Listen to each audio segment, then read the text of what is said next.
ഈ വിവാദങ്ങൾക്കിടെ അമ്മ പ്രസിഡന്റ് ശ്വേതാ മേനോൻ ഞങ്ങളുടെ പ്രതിനിധി രബി സജീന്ദ്രനോട് മനസ്സ് തുറന്നു. അമ്മ ഓഫീസിൽ നടക്കുന്നതൊന്നും താൻ അറിയുന്നില്ല എന്നാണ് പ്രസിഡന്റ് ശ്വേതാ മേനോന്റെ വാദം. എല്ലാ തീരുമാനവും സെക്രട്ടറി കുക്കു പരമേശ്വരന്റേതാണെന്ന വിമർശനവും ശ്വേതയ്ക്കുണ്ട്. സംഘടനയിൽ ചിലർ തന്നെ ലക്ഷ്യം വെക്കുന്നുണ്ടാകാമെന്നും അതിനെ നേരിടാൻ തയ്യാറാണെന്നും ശ്വേതാ മേനോൻ പറഞ്ഞു. വേണമെങ്കിൽ താൻ രാജിവെച്ചൊഴിയാം എന്നുകൂടിയാണ് ശ്വേത കൂട്ടിച്ചേർത്തത്. നമ്മുടെ ബൈലോ പ്രകാരം നമുക്ക് ഒരു കാര്യവും നമ്മുടെ സ്പോക്സ് പേഴ്സൺ അല്ലാതെ നമ്മുടെ മീഡിയയിൽ ഇരുന്നിട്ട് സംസാരിക്കാൻ പാടില്ല. അത് ആക്ച്വലി അച്ചടക്ക ലംഘനമാണ്. കുറച്ച് മാസങ്ങളായിട്ട് എനിക്ക് ഓഫീസിൽ എന്ത് നടക്കുന്നു എന്ന് എനിക്ക് അറിയുന്നുണ്ടായിരുന്നില്ല. അപ്പോൾ ഇന്നലെ നമ്മൾ അവിടെ ക്യാമ്പിൽ ഇരിക്കുമ്പോൾ 1.5 മണിക്ക് നമ്മൾ കാണുന്നു അൻസിബ നിങ്ങളോട് സംസാരിച്ചു, 2 മണിക്കാണ് നമുക്ക് കംപ്ലയിൻറ്റ് വരുന്നത്. So how? അപ്പോൾ എല്ലാം മീഡിയ വഴിയാണ് നമ്മൾ അറിയുന്നത്. ഇന്ന് ഇത് ആദ്യത്തെ പ്രാവശ്യമാണ് ആരെങ്കിലും പറയുന്നത് എന്നെ ടാർഗറ്റ് ചെയ്യുന്നത്, എനിക്കറിയില്ല. പക്ഷെ അങ്ങനെയാണെങ്കിൽ I am ready to accept the challenge. ഞാനിവിടെ തോക്കാനല്ല വന്നത്, ഞാൻ എൻ്റെ ഡ്യൂട്ടി ചെയ്യാനാണ്. ഞാൻ അമ്മ തലപ്പത്ത് ഇരുന്നിട്ട് നമ്മളുടെ അമ്മ മെമ്പേഴ്സിന് വെൽഫെയറിന് വേണ്ടിയിട്ടാണ് ഞാൻ ഈ സ്ഥാനം എടുത്തത്. ഇനി അഥവാ അങ്ങനെ എന്തെങ്കിലും മാറി നിൽക്കണമെങ്കിൽ അതും ഞാൻ പ്രൗഡ്ലി മാറി നിൽക്കും. ഈ കമ്മ്യൂണിക്കേഷൻ ഗ്യാപ്പ് ജനറൽ സെക്രട്ടറിയുടെ ഭാഗത്തു നിന്ന് എത്ര കാലമായിട്ട് വരുന്നുണ്ട്? ഓൾമോസ്റ്റ് ഡിസംബർ ജാനുവരി തൊട്ടിട്ട്. അതിൻ്റെ ഒരു അതൃപ്തി അറിയിച്ചിരുന്നു. പിന്നെ അത് ഞാൻ ഈസി മീറ്റിംഗിൽ എല്ലാവർക്കും അറിയാലോ, ഭയങ്കര ക്ലിയർ ആയിട്ടുണ്ട്. ലബി സജീന്ദ്രനാണ് വിശദാംശങ്ങളുമായി ചേരുന്നത്. ലബി, താരസംഘടനയുടെ തലപ്പത്ത് വനിതകൾ വന്നപ്പോൾ എല്ലാം കലങ്ങി തെളിയും എന്ന് പ്രതീക്ഷിച്ചതാണ്. പക്ഷേ പ്രസിഡന്റും സെക്രട്ടറിയും തമ്മിൽ ഒരു കമ്മ്യൂണിക്കേഷനും ഇല്ല എന്നത് മാത്രമല്ല, ഇത്തരം വിവാദങ്ങളിലേക്കൊക്കെ വഴിവെക്കുകയും ചെയ്തിരിക്കുന്നു. ഇപ്പോൾ ദല്ലാൽ നന്ദകുമാർ പറഞ്ഞതാണെങ്കിൽ ഈ വിവാദ സ്പോൺസർഷിപ്പിന്റെ തുടക്കം തന്നെ ശ്വേതാ മേനോനാണ്. അവർ പറഞ്ഞിട്ടാണ് ഈ സ്പോൺസർഷിപ്പിലേക്ക് കാര്യങ്ങൾ എത്തുന്നത്.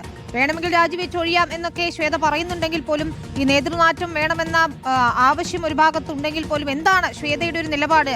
ഈ വിവാദങ്ങളിലൊക്കെ എന്താണ് അവരുടെ ഒരു പ്രതികരണം? പിന്നീട് ഈ വിവാദങ്ങളിൽ വലിയ ഛേദവും വലിയ വിഷവുമാണ് അവർ പങ്കുവച്ചിട്ടുള്ളത്. കാരണം അമ്മയുടെ തലപ്പത്തേക്ക് ഒരു വനിത വരുമ്പോൾ ഒരുപാട് പ്രതീക്ഷ പൊതുസമൂഹം തന്നെ ഇതിൽ അർപ്പിച്ചിരുന്നു. അതിൻ്റെ വലിയൊരു ശ്ലാഘിക്കപ്പെടുന്ന അന്തരീക്ഷത്തിലാണ് അവർ ചുമതല ഏറ്റെടുക്കുന്നതും. എന്നാൽ പിന്നീട് ഇങ്ങോട്ട് ഘടകവിരുദ്ധമായ കാര്യങ്ങളാണ് സംഭവിക്കുന്നത്. പലതും ശ്വേതാ മേനോന്റെ കയ്യിൽ നിൽക്കാത്ത രീതിയിൽ, അല്ലെങ്കിൽ ശ്വേതാ മേനോൻ അറിയാത്ത രീതിയിലേക്ക് കാര്യങ്ങളൊക്കെ പോയിട്ടുണ്ട് എന്നുള്ള കാര്യമാണ് അവർ നമ്മളോട് പങ്കുവച്ചത്. കഴിഞ്ഞ ജനുവരി മുതൽ ഇങ്ങോട്ട് കാര്യങ്ങളൊന്നും തന്നെ ജനറൽ സെക്രട്ടറി അറിയിക്കുന്നില്ല. ജനറൽ സെക്രട്ടറിയുമായി ഒരു കമ്മ്യൂണിക്കേഷൻ ഗ്യാപ്പ് രൂപപ്പെടുന്നു. പല കാര്യങ്ങളും താൻ അറിയുന്നില്ല, തന്നെ അറിയിക്കുന്നില്ല. അതുമാത്രമല്ല, മറ്റൊരു ബോധപൂർവമായ ശ്രമവും ഇവിടെ നടന്നിട്ടുണ്ട് എന്ന് ശ്വേത ആരോപിക്കുന്നു. അതായത് ഒരു അഭിഭാഷകനെത്തി ഇവിടെ ഒരു ബൈലോ പ്രകാരം ഇതിന്റെ അധികാരമെല്ലാം ജനറൽ സെക്രട്ടറിക്കാണ് എന്നുള്ള ധാരണ മറ്റംഗങ്ങളിലേക്ക് പടർത്തി.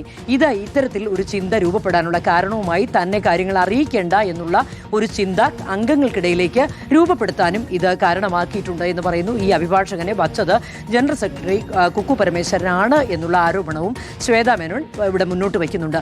ഏതായാലും ഇത്തരത്തിൽ ഈ അനധികൃതമായി ഒരു അഭിഭാഷകൻ ഇടപെട്ട് ഇത്തരത്തിൽ അംഗങ്ങളെയൊക്കെ തെറ്റിദ്ധരിപ്പിച്ച് തനിക്കെതിരെ ആക്കി, ഇത്തരത്തിൽ തനിക്കൊരു പ്രയോറിറ്റി ഇല്ല, അല്ലെങ്കിൽ അറിയേണ്ട കാര്യങ്ങളെല്ലാം അറിയിക്കേണ്ടത് ജനറൽ സെക്രട്ടറിയാണ് എന്നൊരു ചിന്ത വരുത്തി എന്നൊക്കെയുള്ള വലിയ ഗുരുതരമായ പരാതിയാണ് ശ്വേത പങ്കുവയ്ക്കുന്നത്. അത് മാത്രമല്ല, ശ്വേതാ മേനോൻ ഉന്നയിക്കുന്ന മറ്റൊരു പ്രതി അൻസിബയുടെ ആരോപണങ്ങളെ തള്ളുന്നുമുണ്ട്. അൻസിബ അംഗങ്ങൾക്ക് മുന്നോട്ട് വന്ന ബൈലോ പ്രകാരം മാധ്യമങ്ങളിലൂടെ സംസാരിക്കുന്നതിന് തടസ്സമുണ്ട്. പല കാര്യങ്ങളും മാധ്യമങ്ങളിലൂടെയാണ് പ്രസിഡന്റ് എന്നുള്ള നിലയിൽ താൻ അറിയുന്നത്. താൻ ഫൈറ്റ് ചെയ്യാൻ തന്നെ വന്നൊരാളാണ്.